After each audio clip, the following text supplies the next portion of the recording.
மக்களுக்கு உதவணும்னு நினைக்கிறத எப்படி அது குறை சொல்லணுமா? அவர் பாதிக்கப்பட்ட மக்களுக்கு உதவணும்னு நினைக்கிறாரு, அதை பாராட்டணும். இல்லை உனக்கு மட்டும்தான் பொண்டாட்டி புள்ள குடும்பம், எங்களுக்குலாம் இல்லை. என் கட்சியை குறை சொல்றதுக்கு தான் நீ ஐபிஎஸ் ஆகி வந்திருக்கிய. இங்கே நீ உரிமைன்னு பேசிட்டா உன்னை தேச துரோகின்றான்றாங்கிற. இது ஒரு நாடு, இது ஒரு ஆட்சி, இதுக்கு ஒரு வேற ஏதாவது இருக்கா கேள்வி? அதான் கேட்கறேன்னா, நான் அதான் கேட்கறேன்னா, சரியான ஆண் மக்களா இருந்தா நீங்க என்னோட வாதிடுங்க. எதற்காக நீ மாட்டுக்கறி ஏற்றுமதி செய்யற? பீஃப் எக்ஸ்போர்ட் है, இந்துஸ்தான் இஸ் நம்பர் 1 है சொன்னது நானா, நாட்டின் பிரதமரா? சரிங்கிறது சரியா இருக்கிறது சரின்னு தானே சொல்ல முடியும். மக்களுக்கு உதவணும்னு நினைக்கிறத எப்படி அது குறை சொல்லணுமா? 27ஆம் தேதி பிறந்த நாள், அதோட விடணும்ல. இவ்வளவு வெள்ளச்சேதம் அவங்களுக்கு திருவண்ணாமலை, கடலூர், திண்டிவனம், கள்ளக்குறிச்சி எல்லாம் பாதிக்கப்பட்டு பெரும் வெள்ளச்சேதத்தில் மக்கள் இருக்கும்போது நேற்று வரைக்கும் பிறந்த நாள் கொண்டாடிட்டு இருக்கீங்க, அதை பேச மாட்டீங்க. அவர் பாதிக்கப்பட்ட மக்களுக்கு உதவணும்னு நினைக்கிறாரு, அதை பாராட்டணும்ல. எல்லாத்தையும் திட்டிக்கிட்டே இருக்கிறது, குறை சொல்லிட்டு நாங்கள் மனநோயாளிகளா? அப்படி ஒன்றும் இல்லை. சரியானது சரி, தவறுனா தவறு. டெல்லியில் நடந்த ஐபிஎஸ் மாநாட்டில் வருண் ஐபிஎஸ் இதை சொல்லியிருக்காரு, நாம் தமிழர் இயக்கம் ஒரு பிரிவினைவாத இயக்கம், அதை கண்காணிக்கணும் அப்படின்னு சொல்லிட்டு ஐபிஎஸ் அதிகாரிகள் மத்தியில் சொல்லியிருக்காரு. இது எப்படி பார்க்குறது? அவர் ரொம்ப நாளாக கண்காணிச்சுட்டு தானே இருக்காரு. இது புதுசாக கண்காணிக்கிறாங்களா எங்களை? அது ஒரு உள்துறை அமைச்சர் நடத்தப்பட்ட அந்த நிகழ்வுல முக்கியமாக சொல்லியிருக்காங்க. அவர் இங்கே தனிப்பட்ட முறையில் பார்க்கறது, அந்த கருத்து மோதல் எல்லா அதிகாரிகள் மத்தியில் ஒரு கருத்தாக்கத்தை கொண்டு போகும்போது அது எப்படி புரிஞ்சுக்கிறதுன்னு நீங்கள் சொல்லுங்க. இந்திய அரசியல் அமைப்பு அதன்படி நாங்கள் பதிவு செஞ்சு தேர்தல் ஆணையத்தில் 13 ஆண்டுகளாக இந்த அரசியல் இயக்கத்தை நடத்துகிறோம். ஒரு மக்கள் இயக்கம், மக்களோடு சந்தித்து தேர்தலில் நின்று அவங்களே சின்னம் கொடுத்துருக்காங்க, நின்றுருக்கோம். 36 லட்சம் வாக்கை வாங்கி 3வது பெரிய கட்சியாக தனிச்சு நின்னே அங்கீகாரத்தை பெற்று ஒரு கட்சியாக இருக்கும்போது நீங்கள் திடீர்னு இதை பிரிவினைவாத இயக்கம் அதை நீங்கள் கண்காணிக்கணும் அப்படின்னா, இவர் தான் நாட்டை ஆள்றாரா? ஏற்கனவே என்னை ரைடு விட்டு போனால் பார்த்தாங்கல்ல, அவங்களுக்கு தெரியாதா நாங்கள் பிரிவினைவாத இயக்கமா இல்லையான்னு? எதை வச்சு பிரிவினைங்கிறாரு? ஒரு அடிப்படை தகுதியே எல்லாமே நீ எல்லாம் இப்படி ஐபிஎஸ் ஆன எதை வச்சு பிரிவினைங்கிற? தமிழ் சாவனிஸ்டுங்கிற. தமிழன் நான் தமிழன்னு சொல்றது உனக்கு சாவனிசம்னா எதுக்கடா இவ்வளவு மொழிவழி மாநிலங்கள் பிரிச்சாங்க? எதுக்கு பிரிச்ச? தெலுங்குக்கு ஒரு மாநிலம், கேரளாவுக்கு மலையாளிக்கு ஒரு மாநிலம், பீகாரிக்கு ஒரு மாநிலம், குஜராத்திக்கு ஒரு மாநிலம், எதுக்கு பிரிச்சாங்க? இது ஏன் நாடு, என் மொழி தமிழ், நான் தமிழ்னு பேசுறது தமிழ் சாவனிசம்னா, இந்தி படிங்கிறது இந்தி சாவனிசம் இல்லையா? சமஸ்கிருதம் படிங்கிறது சமஸ்கிருத சாவனிசம் இல்லையா?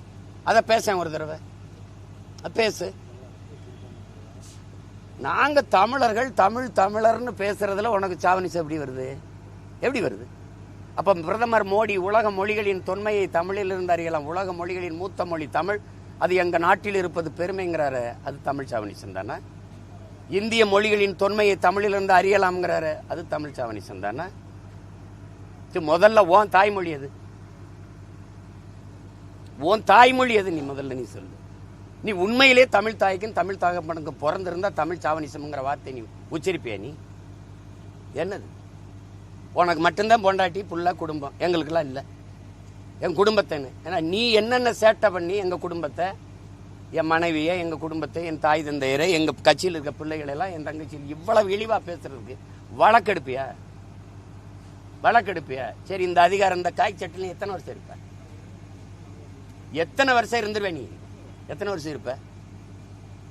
ஒரு 50 வருஷம், இன்னும் ஒரு 40 வருஷம் இருப்பியா? இல்லை ஒரு 30 வருஷம் இருப்பியா? அதுக்கப்புறம் இறங்கித்தானே தம்பி ஆகணும் கீழே. ஆனால் நான் இங்கே தான் இருப்போம். பார்த்து பேசணும், பார்த்து இது பண்ணணும். இவ்வளவு பேர் சரி, பிரதமர், உள்துறை அமைச்சர் எல்லாம் தொடங்கி வச்ச விருதுல எல்லாரும் பேசுனது வராம நீ பேசுறது மட்டும் வெளியில வருது எப்படி? அந்த காணொலி மட்டும் எல்லா ஊடகத்துக்கு வருது எப்படி?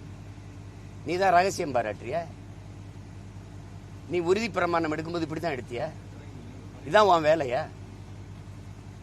என் கட்சியை குறை சொல்றதுக்கு தான் நீ ஐபிஎஸ் ஆகி வந்திருக்கிய இங்க? சரி, மோதுறதுன்னு ஆயிடுச்சு, மோதுவோம் வா. ஏன்னா நீ என்ன பண்ணுவ? நீ என்ன பண்ணிடுவ? நீ என்ன பண்ணுவேன்னு சொல்லு. ஆற்றால் நீ ஒரு ஐபிஎஸ். பெஞ்சல் புயலுக்கு முதல்வர் 2000 கோடி கேட்டிருக்காங்க. மத்திய அரசு இது வரைக்கும் அந்த அதிகாரிகள் மட்டும் அனுப்புறாங்க. எப்படி பார்த்துருக்கோம்? நிதி உதவி, நிதி நிவாரணம், இது ஒன்றும் புதுசு இல்லையே. எந்த புயல் பாதிப்பிற்கு எங்களை வந்து பார்த்து கருணையோடு பார்த்து உரிய நிதியை ஒதுக்கியிருக்கு மட்டும்.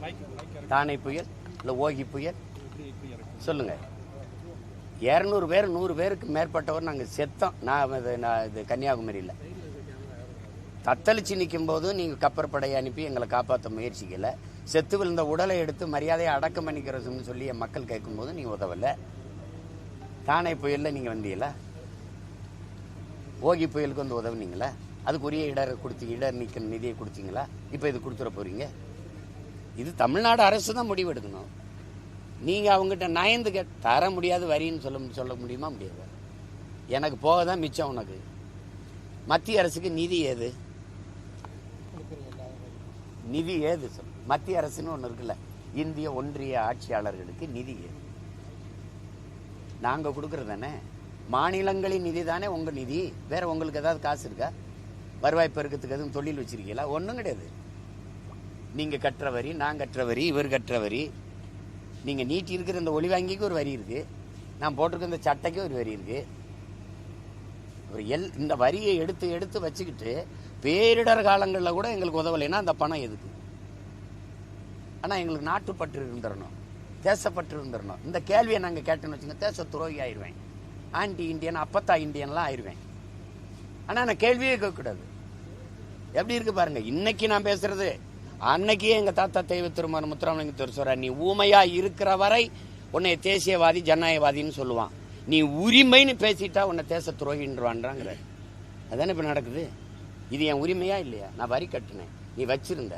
பேரிடர் காலங்களில் எனக்கு பீகார்ல வெள்ளம் ஏற்பட்ட போது, குஜராத்தில் பேரிடர் ஏற்பட்ட போது இப்படித்தான் பண்ணீங்களா? உடனே நிதி ஒதுக்கணும்ல, ஒதுக்குனீங்கல்ல. அப்போ அதுக்கு இவங்க தான் தினம் போய் சந்திக்கிறாங்க, பேசுறாங்கல்ல. இத்தனை பேர் போனாங்க, ஐயா நேரு போயிருக்கிறாரு, எல்லாரும் போனாங்க, ராஜ்நாத் சிங்கை சந்திச்சிருக்காங்க, பல அமைச்சர் பெருமக்கள், ஐயா தென்னரசு போயிருக்காங்க, எல்லாரும் போயிருக்காங்க, நிதி அமைச்சரெல்லாம் பார்த்துருக்காங்க, அம்மையார் கனிமொழி எல்லாம் சந்திச்சிருக்காங்க. என்ன பேசுனாங்க சொல்லுங்க, என்ன பேசுனாங்க? கொடுமை.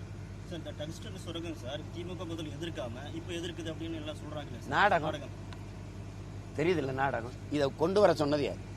தம்பி அண்ணாமலை கூட சொல்றது, கேட்டதே இவங்க தான். 2 ஏக்கர் தான் நாங்கள் பல்லுயிர் பெருக்கத்துக்கு அந்த இடத்துக்கு எடுத்திருக்கோம், மீதியில் நீங்கள் வந்து எடுங்கன்னு கூப்பிட்டதே இவங்க தான். அவங்க தான் சொல்றாங்களே, மத்திய அமைச்சரவையிலிருந்து அமைச்சரகத்திலிருந்து சொல்றாங்களே, அவங்க எந்த எதிர்ப்புமே, நாங்கள் கருத்து கேட்கும்போது எந்த எதிர்ப்புமே தெரிவிக்கலையே அப்படின்னு. மாறி மாறி அது அதிமுக ஆட்சியில் வந்துடுச்சு, அவங்க அனுமதி கொடுத்துட்டாங்க எடுக்க சொல்லி, இப்போ நாங்கள் தடுப்போங்கிறீங்க. ஆனால் அது பார்த்தா இவங்க தான் வந்து எடுங்கன்னு சொல்லியிருக்காங்க. இப்போ நானும் அதான் சொல்கிறேன், எடுங்க பார்ப்போம். நீ எடுத்துருங்க, நீ டங்ஸ்டன் சுரங்கத்தை நீ தொட்டு எடுத்துரு பார்ப்போம். எனக்கு இந்த தேர்தல் நிற்கிறது ஜெயிக்கிறது அதெல்லாம் 4ஆம் பட்சம். எனக்கு என் மண்ணும் மக்களும் தான். இந்த மண்ணில் இந்த மண்ணின் வளமும் நிலமும் ஒரு பிடி போயிடக்கூடாதுன்னு தான் என் பாட்டன் தூக்கில் தொங்கினான். தீரன் சின்னமலையிலேருந்து மருதுபாண்டியிலிருந்து எங்கள் பாட்டை இங்கே போராடி செத்ததெல்லாம் அதுக்குத்தான், செக்கு எடுத்ததெல்லாம் அதுக்குத்தான். நீ அப்படியே வந்துக்கிட்டு மீத்தேன் எடுக்கிறது, ஈத்தேன் எடுக்கிறது, நிலக்கரி எடுக்கிறது எல்லாம் எடுத்துகிட்டு போகிறது, நரிமணத்தில் வந்து பெட்ரோல் எடுத்துகிட்டு போகிறது, இங்கே வந்து டங்ஷன் வந்து எடுத்து சுரங்கத்தை வெட்டி எடுத்துகிட்டு போகிறது. இந்தியாவில் என் நிலத்தில் தான் டங்ஷன் இருக்குது, இங்கே தான் மீத்தேன் இருக்குது, வேறு இடத்துல இல்லை. காவிரி படுகையில் இருக்குல்ல, கங்கை படுகையிலும் இருக்குல்ல, எடு அங்கே. இந்தியாவில் வேறு எங்கேயும் மலை இல்லை, என்கிட்ட தான் மலை இருக்குது, அங்கே தான் நீட்டு ஆய்வு செய்வேன். வேற எங்கேயும் நீட்டு ஆய்வு எடுக்க பண்ண முடியாது. ஏன்னா அப்பன் இல்லாத வீடு மாதிரி தலைவன் இல்லாத நாடா இது தட்டுக்கிட்டு இருக்குது. அது கேட்க நாதி கிடையாது. நீ எடுத்துறேன், நீ நான் பாப்ப, நீங்க வந்து நான் போராட போறேன், 13ஆம் தேதி போய் போராடுறேன், நீ எடுத்துரு பாப்ப. வலிமையான அதிகாரம் கொண்டவங்க தானே, வந்து எடுத்துருங்க. இதெல்லாம் சும்மா தேவையில்லாது வளத்தை சுரண்டி கொழுக்கிறது. அது நேரடியாக வேதாந்தா வந்து அனில் அகர்வால் கொண்டு வந்தால் தெரிஞ்சிருந்துட்டு வேற பேரில் இறக்குறது. எப்படி எடுக்க போகிற முதலாளி யாரு? மண்ணின் வளம் மக்களுக்கானது, அது எப்படி தனிப்பெற முதலாளி கொடுப்ப? எப்படி கொடுப்ப? ஏற்கனவே அங்கே இருந்த கிரானைட் கற்களை, தங்கத்தை விட விலை மதிப்பு உள்ள கற்களை எல்லாம் வெட்டி எடுத்து கொதறி போட்டு வச்சிருக்க. வெறி நாய் சேல துணியை கட்டிச்சு கொதரும்ல, அப்படி கொதறி போட்டிருக்கேன் என் நிலத்தை. வாங்கல ஒரு தடவை என்னோட வாகனத்தில் பயணம் பண்ணுங்கள், 2 கரையில எப்படி குவிச்சு வச்சிருக்காங்க மலையை. தாயின் மாற அறுத்து விற்கிறவனை உலகத்தில் நீங்க பார்த்துருக்கீங்களா? தாயின் மாற அறுத்து விற்கிறவனை இங்கதான் இந்தியாவில் எந்த மாநிலத்தில் இங்கே இப்படி இருக்குது? கல்குவாரி நாங்கள்லாம் க்ரஷர் வச்சுருக்கோம், நாங்கள்லாம் இது கல்குவாரி டெண்டர் எடுத்திருக்கோம். அப்படி குவாரி அதிபர்கள் எந்த மாநிலத்தில் இருக்கிறாங்க? குவாரி அதிபர்கள் இங்கே தான். எந்த மாநில முதலமைச்சர்களுக்கு சாராய ஆலை இருக்குது? இங்கே தான். சந்திரபாபு நாயுடு சாராய ஆலை வச்சிருக்காரு, இல்லை பினராயி விஜயன் வச்சிருக்காரு, இல்லை அம்மா மம்தா பானர்ஜி வச்சிருக்காங்களா? இல்லை சொல்லுங்க, யார் வச்சிருக்கா? இங்கே தான் இருக்கு. ஒரு பக்கம் மிடாஸ் இருக்கு, இங்கே சொல்ல முடியாத ஆலைகளுக்கு சாராய ஆலை இருக்குது. தென் மாநிலங்கள் எல்லா மாநிலங்களையும் கல் இருக்குது, இங்கே மட்டும் ஏன் இல்லை? கல், மது, பீர், பிராண்டி, விஸ்கி, ரம்மு, ஜின் எல்லாம் தீர்த்தம் கோயிலில் கொடுக்குறாங்களா, புனித நீர். அது கேட்டா முதல்வர் வந்து மது இல்லாத, போதை இல்லாத ஒரு மாநிலத்தை உருவாக்கணும். உங்களை தகப்பன் போல கேட்கிறேன், போதையை பயன்படுத்தாதீங்க. விற்கிற ஆள் யாரு? இது ஒரு நாடு, இது ஒரு ஆட்சி, இதுக்கு ஒரு வேற ஏதாவது இருக்கா கேள்வி? நான் மன்னனை கடுமையாக சாடுறேன். உன் தகுதிக்கு அது இந்த விருது ஒரு தரமா? உனக்கு எதுக்கு இந்த விருதுனால நீ என்ன பெருமை அடைய போற? உனக்கு பாராட்டுற காலம் வருது. உன் அறிவுக்கு அது தகுதியே கிடையாது. இதெல்லாம் வந்து நீங்க கொடுப்பீங்க, நீங்க கொடுத்துக்கிட்டு உடனே திரும்ப பெறுவீங்கன்னா என்ன செஞ்சுட்டாரு அவர்? எதுக்காக நீங்க இது பண்றீங்க? இதுதான் உங்க ஜனநாயகமா? இதான் உங்க மாண்பா? பாரபட்சமா உங்க கட்சி சார்ந்து உங்களுக்கு ஒரு கருத்து சொல்லிட்டா அது நல்லவர், இல்லைன்னா இல்ல. என்ன கேட்டா அந்த பாராட்டு வந்து மன்னன் அறிவுக்கோ தகுதிக்கோ அது தகுதி வாய்ந்தது இல்ல. மன்னனுக்கு அது அவசியம் இல்லை. அசாம்ல மாட்டு இறைச்சி கடை வேற இறைச்சி கொடுப்பாங்க. மாட்டு இறைச்சி தடை பண்ணிட்டு வீட்டுக்கு 2 கிலோ ஆட்டு இறைச்சி கொடுப்பாங்க. முதல்ல இந்த பைத்தியக்காரங்கிட்ட கேட்கிறேன், நீ யாரு? முதல்ல சொல்லு. என் உணவை உறுதி செய், பிறகு நான் என்ன சாப்பிடலாம்னு முடிவு செய். அடிப்படை அறிவு வேணாமா? நாட்டின் குடிகளுக்கு உணவை உறுதி செய்ய முடியல ஒன்னால. 28 விழுக்காடு மக்கள் இரவு உணவு இல்லாம தூங்க போறாங்க. அதுக்கு பதில் இருக்கா? என் நாட்டின் பச்சிலை குழந்தைகள் பசியோடு உறங்க போக மாட்டார்கள் என்று உறுதியை உங்களால் தர முடியுமா? சொல்லுங்க. எப்ப பார்த்தாலும் சாமி கோயில் பேசுற நீங்க அந்த கோயிலுக்கு முன்பு உங்க சாமிக்கு முன்னாடி இந்த சத்தியம் செய்ய முடியுமா என்கிட்ட? அப்ப நீ எதுக்கு? நான் என்ன கறியும் திம்பேன், பன்னிக்கறி திம்பேன், பாம்பு கறி திம்பேன், மாட்டுக்கறி திம்பேன், ஆட்டுக்கறி திம்பேன், பூனைக்கறி திம்பேன், எதையும் திம்பேன். என் பசி உனக்கு என்ன தேவைப்படுது? நாகாலாந்தில் நாய்க்கறி திங்கிறான், போய் கேள. உணவு என்பது என் உரிமை, உடை என்பது, மொழி என்பது, வழிபாடு என்பதெல்லாம் என் உரிமை. அதுக்கு தான் நான் போராடி சுதந்திரம் பெற்றிருக்கேன். நீ அதை திங்காத, இதை திங்காத. வேற நீ வெள்ளை பூண்டு திங்க மாட்ட, நீ வெங்காயம் திங்க மாட்ட. நான் அதான் கேட்கிறேன்னா வெங்காய விலை ஏன் ஏறிடுச்சுன்னா நிதியமைச்சர் சொல்றாங்க நான் வெங்காயம் திங்கிறதுல, அதை பத்தி எனக்கு கவலை இல்லை. மாட்டுக்கறி கூட தான் நீங்க திங்கிறது இல்லை, அதை பத்தி ஏன் கவலைப்படுறீங்க? மாடு புனிதம் தானே, நான் திங்க கூடாது நானே. நீ சரியான ஆண் மக்களா இருந்தா நீங்க என்னோட வாதிடுங்க. எதற்காக நீ மாட்டுக்கறி ஏற்றுமதி செய்யற? உலகத்திலே அதிகமா மாட்டுக்கறி ஏற்றுமதி செய்யற நாடு இந்தியா. 24 லட்சம் டன் ஆண்டு ஒன்றுக்கு beef export Hindustan is number 1 சொன்னது நானா, நாட்டின் பிரதமரா? ஊரானுக்கு ஊட்டி விடுதா, உள்ள வந்து என்ன கொண்டு புரிவிலா? இதான் உங்க தர்மமா? இது கர்மமா? அது என்ன கொடுமை இது? எதுக்கு நீ எக்ஸ்போர்ட் பண்ற? நான் கேட்கறதுக்கு பதில் சொல்லு. நீ மாட்டுக்கறியை விற்கிற நாடுகள், ஏற்றுமதி செய்யற நாடுகள் என்ன நாடு? அது அவ்வளவு இஸ்லாமிய கிறிஸ்தவ நாடு. அந்த ஏற்றுமதி செஞ்சா கிறிஸ்தவ இஸ்லாமியம் கொடுக்கிற காசு நிக்குது, கறி நாங்குதுன்னா உனக்கு கசக்குதா? சொந்த நாட்டு மக்களின் உணவை உறுதி செய்ய நீ முதல்ல. எவ்வளவு நாளைக்கு இந்த வேலையை செய்வீங்க? இது ஒரு கேடுகட்ட கேவலம். இதெல்லாம் ஒரு அரசியல். மாட்டு மேல அக்கறை காட்டுற நீங்க ஏன் ஏற்றுமதி செய்யறீங்க? எதுக்கு நீ மாட்டுக்கறியை ஏற்றுமதி செய்யற? ட்ரெடிஷன் மீட் அதுக்கு பேரு. கேவலம் இதெல்லாம். மாட்டுக்கறி திங்கிறாங்க, அதை தடை செய்யறது, இதை தடை செய்யறது. அதே போல ஐடிபிஎல் இந்த குழாய், எண்ணெய் குழாய் ஒன்று போட்டுருக்காங்க. சொல்றது விவசாயிகள் பல்வேறு போராட்டம் பண்ணியிருக்காங்க, ஒன்றும் இல்லை பேச்சுவார்த்தை. ஆனால் அவங்க வந்து 30 வருஷத்துக்கு முன்னாடியே நாங்கள் பண்ணிட்டோம் அப்படின்னு சொல்றாங்க. ஆனால் விவசாயிகள் தினம் வந்து அதெல்லாம் 30 வருஷத்துக்குல நாங்கள் அந்த குழாயை எடுத்து புரட்டி போட்டு எல்லாம் வழக்கு வாங்கி இன்னும் வழக்கு நடந்துகிட்டு இருக்கு. அது உங்களுக்கு தெரியும். கேரளாவிலிருந்து இங்கே வரும்போது அது சாலை நெடுஞ்சாலை வழியே வருது. இங்கிருந்து அது கோவாக்கு போகும்போது அதுக்கு சாலை நெடுஞ்சாலை வழியே போகுது. அது மாதிரி நாங்கள் என்ன சொல்கிறோம், நெடுஞ்சாலை வழியே கொண்டு போங்கன்றோம். அன்னைக்கு வந்து நீங்கள் எங்கள் நிலத்துக்குள்ளே போட்டுட்டீங்க. கேட்டால் அங்கெல்லாம் அது வந்து மேடும் பள்ளமாக இருக்குது, இங்கே சமதளமாக இருக்குன்னு. என் நிலம் சமதளமா இருக்கிறதா உனக்கு பிரச்சனையா? சொல்லுங்க, அதுதான் பிரச்சனையா? நீ அங்கிருந்து நெடுஞ்சாலை வெளியே கொண்டு வந்தீங்களா? அப்படியே கொண்டு போயிருந்தாங்க கேட்டா சொல்லு.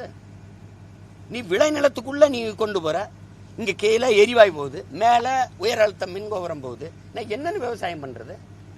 எப்படி பண்றது? அப்ப இது நீ பதிச்சிரு பாப்போம். நீ பதிச்சிரு, வேற பேசிட்டு நேரம் இல்லை, நீ பதி, அப்புறம் பாப்போம்.